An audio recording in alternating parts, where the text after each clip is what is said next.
আজকে আমরা তৃতীয় অধ্যায়ের পদার্থবিজ্ঞানের তৃতীয় অধ্যায়ের বলের অঙ্ক করব।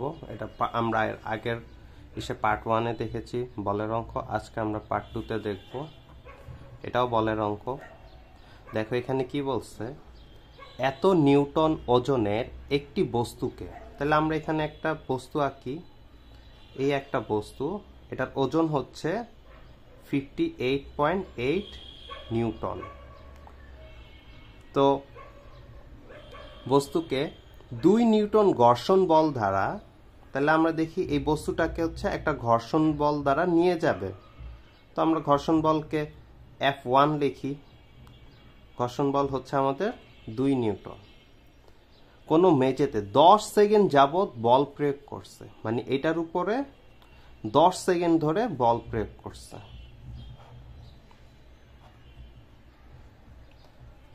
যে মেজের উপর দিয়ে নিয়ে গেছে সেই মেজের ঘর্ষণ বল হচ্ছে 2 নিউটন। এখানে 10 সেকেন্ড যাবত এই বস্তুটার উপর বল প্রয়োগ করে এখান থেকে এই পর্যন্ত আনা হয়েছে। কত মিটার দূরে আনা হয়েছে এখান থেকে? এই জায়গায় দূরত্ব হচ্ছে হলো 50 মিটার। আচ্ছা, এরপর বল সরিয়ে নেওয়ায় ঘর্ষণ বলের কারণে কিছুক্ষণ পর বস্তুটি থেমে যায়। মানে এই বস্তুটা এখানে আসার পর এটার উপরে যে বল প্রয়োগ করা হয়েছিল সেই বলটাকে সরায় নেওয়া হয়েছে। সরায় নেওয়া হইলে এখানে আরেকটা যে ঘর্ষণ বল আছে, সেই ঘর্ষণ বলের প্রভাবে এই বস্তুটা মন্দনে চইলা এখানে এসে থেমে যাবে। তাহলে আমরা দেখি এই জায়গায় বল যেহেতু প্রয়োগ করা হয়েছিল, এখানে একটা বল প্রয়োগ করা হয়েছে। তো বল প্রয়োগ করার কারণে আমরা জানি বল প্রয়োগ করলে সবসময় সমত্বরণে চলে। আর এই বস্তুটা যখন এইখানে আসলো, আসার পর এই বলটাকে সরায় নেওয়া হয়েছে। আর যেহেতু ঘর্ষণ বল এখানে কাজ করতেছে, সেহেতু এই বস্তুটা সমমন্দনে চলবে। আর যদি ঘর্ষণ বল কাজ না করতো তাহলে বস্তুটা সমবেগে চলতো। আচ্ছা, এখন আসি আমাদের প্রথম প্রশ্ন। উদ্দীপকের বস্তুটির ওপর প্রযুক্ত বলের মান নির্ণয় করো। আমরা জানি প্রযুক্ত বলের সূত্র হচ্ছে হলো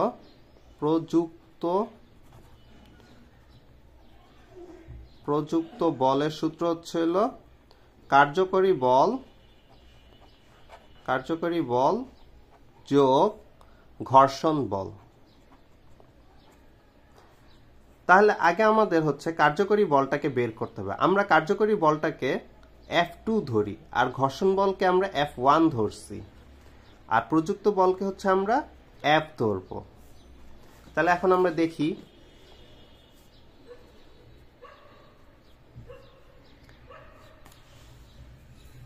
এখানে কি আছে। আমাকে প্রথমে হচ্ছে কার্যকরী বল বের করতে হবে। কার্যকরী বল বের করতে হলে আমরা জানি সূত্র কি। এখানে তার আগে আমাকে এইখান থেকে বস্তুর ওজন থেকে এই m বের করতে হবে। তা আমরা জানি বস্তুর ওজন সমান W সমান কি mg। তাহলে W বাই কি g ইজ ইকুয়াল টু কি m, বা m সমান W মান হচ্ছে হলো কত 58.8 আর g হচ্ছে 9.8 সমান কত হয় 58.8 ভাগ 9.8 সমান 6 কেজি। এখন আমরা দেখো এখানে বস্তুটা কিসে চলছে, সমত্বরণে চলছে। যেহেতু বল প্রয়োগ করা হয়েছে তাই সমত্বরণে চলছে। টির মান দেওয়া আছে, এস এর মানও দেওয়া আছে। তাহলে এখান থেকে আমরা হচ্ছে এর মান বের করব। এর মান কিভাবে বের করব?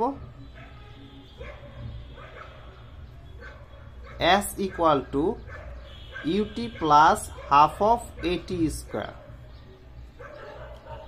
দেখো আমাদের বস্তুটা কিন্তু প্রথমে ইউ আদি বেগটা হচ্ছে 0 ছিল। তাহলে আমরা এখানে লিখতে পারি ইউ সমান 0 মিটার পার সেকেন্ড। আর টি হচ্ছে 10 সেকেন্ড, এই যে এখান থেকে 10 second, s equal to 50 metre. তাহলে আমাদের সব মান দেওয়া আছে। আমরা হচ্ছে এই যে s equal to half of 80 square বা 2 ভাগ আছে এই পাশে আসলে গুণ হয়ে যাবে, আর টি স্কোয়ার গুণ আছে এই পাশে আসলে ভাগ হয়ে যাবে, ইকুয়াল টু এ। এ সমান কি হলো তাহলে 2 ইন্টু 50 ভাগ টি স্কোয়ার মানে কি 10 স্কোয়ার সমান কত 1 মিটার পার সেকেন্ড স্কোয়ার।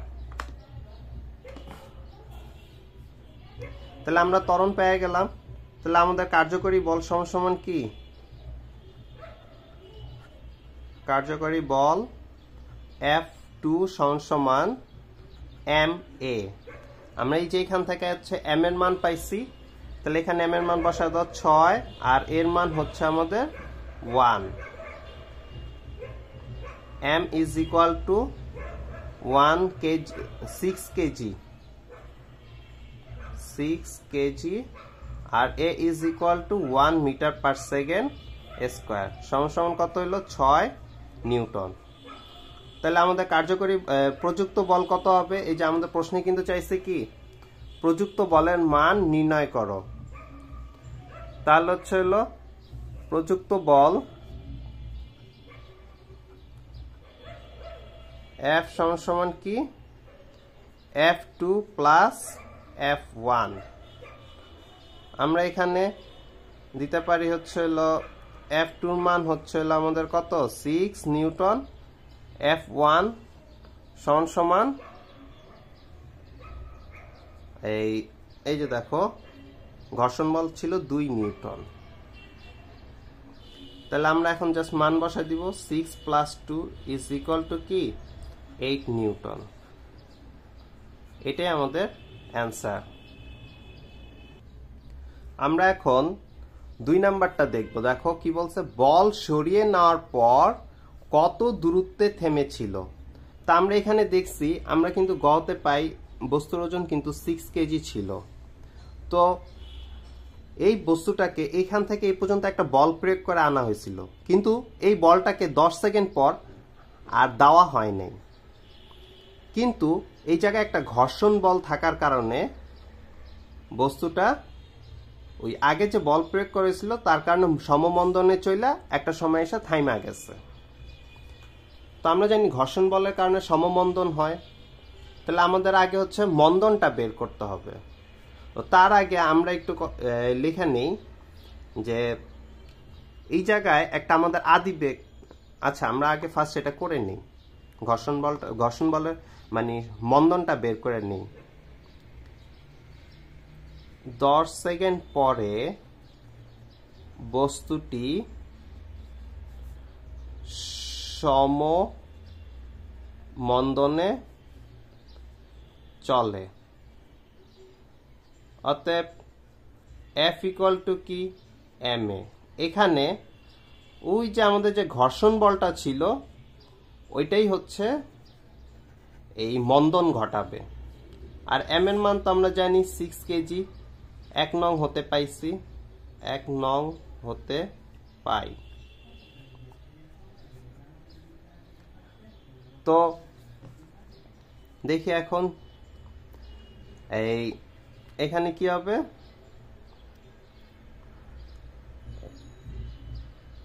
দেখো বা a সমান F বাই m। এখানে F যেহেতু ঘর্ষণ বল তাই ওকে মাইনাস দিয়ে দিচ্ছি, কারণ ওর কাজ হচ্ছে ঋণাত্মক ঘটানো, মানে বলের মান কমায়, বস্তুর গতি কমায় দেওয়া। আর m এর মান হচ্ছে কি 6। এখন আমরা মানটা বের করে নিই। 2 ভাগ 6 minus 0.33 metre per second square. তাহলে আমরা মন্দনের মান পেয়ে গেছি। এখন দেখি কিছুক্ষণ পর বস্তুটা কি হয়েছিল, থাইমা যায়। এই যে দেখো বস্তুটি থেমে যায়। তাহলে কত দূরে যায়, এই যে দেখো বল সরিয়ে নেওয়ার পর কত দূরে যায়, বলটা থেমে যায়। আমরা কোন সূত্র অ্যাপ্লাই করব? এখানে আমরা ভি স্কয়ার ইকুয়াল টু কি ইউ স্কয়ার প্লাস 2as সূত্রটা অ্যাপ্লাই করব। দেখো যেহেতু বস্তুটা থেমে গেছিল, এই 6 কেজি বস্তুটা যেহেতু থেমে গেছিল, তাহলে শেষ বেগ কিন্তু 0। তার মানে আদি একটা বেগ আছে এইখানে। ওই যে প্রথমে যে 10 সেকেন্ড বল প্রয়োগ করছিল, সেই জায়গায় যে শেষ বেগটা ছিল ওইটাই হচ্ছে এই দ্বিতীয় অবস্থার আদি বেগ। তাহলে আমরা আদি বেগটা আগে বের করে নিতে হবে, মানে 10 সেকেন্ড পরে যে শেষ বেগটা ছিল ওইটা এখন আমাদের আদি বেগ। তাহলে আমরা আগে ওই বেগটা বের করে নিই। 10 সেকেন্ড পর, প্রথম 10 সেকেন্ড পর বেগ v সমান সমান u প্লাস এটি। এখানে এটা কিন্তু প্রথম 10 সেকেন্ড, মানে এই জায়গায় দেখো আদি বেগ ছিল 0, তারপরে এর মান ছিল, আমরা এখানে যে এটা পাইছিলাম এর মান ছিল 1,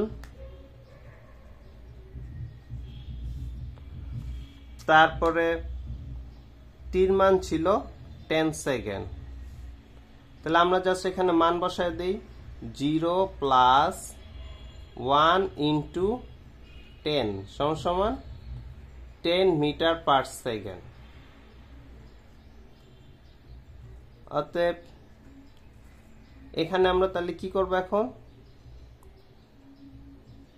এই দ্বিতীয় অবস্থায় না লিখলে চলবে, তাহলে ভি স্কয়ার ইকুয়াল টু কি ইউ স্কয়ার প্লাস 2as। এই ক্ষেত্রে আমাদের দেখো শেষ বেগ হচ্ছে 0 আর এটা হচ্ছে আমাদের আদি বেগ। আদি বেগ হচ্ছে কত, 10। তাহলে ইউ হচ্ছে এখন 10 আর ভি হচ্ছে 0। এর মান হচ্ছে এই যে যেহেতু মন্দন ঘটছে, তাহলে এটা হবে -0.33 আর এস এর মান হচ্ছে আমাদেরকে বের করতে হবে। তাহলে দেখি V square minus U square সমান কি 2as বা V square minus U square by 2a is equal to s, বা s is equal to v মানে 0, u মানে 10 আর a মানে হচ্ছে -0.33। সুতরাং s equal to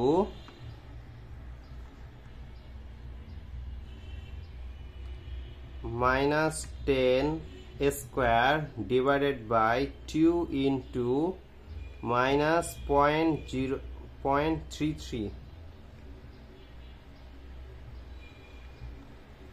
equal to s equal to 151.52 metre. এটাই হচ্ছে আমাদের অ্যান্সার। তাহলে তোমরা এখানে এভাবে না লিখে সুন্দর করে লিখবা যে কি বলছে দেখো, বল সরিয়ে, এই যে প্রশ্ন দেখে লিখতেছি, বল সরিয়ে নেওয়ার পর 151.52 মিটার দূরত্বে থেমেছিল। দূরত্বে থেমেছিল, এটাই হচ্ছে আমাদের অ্যান্সার।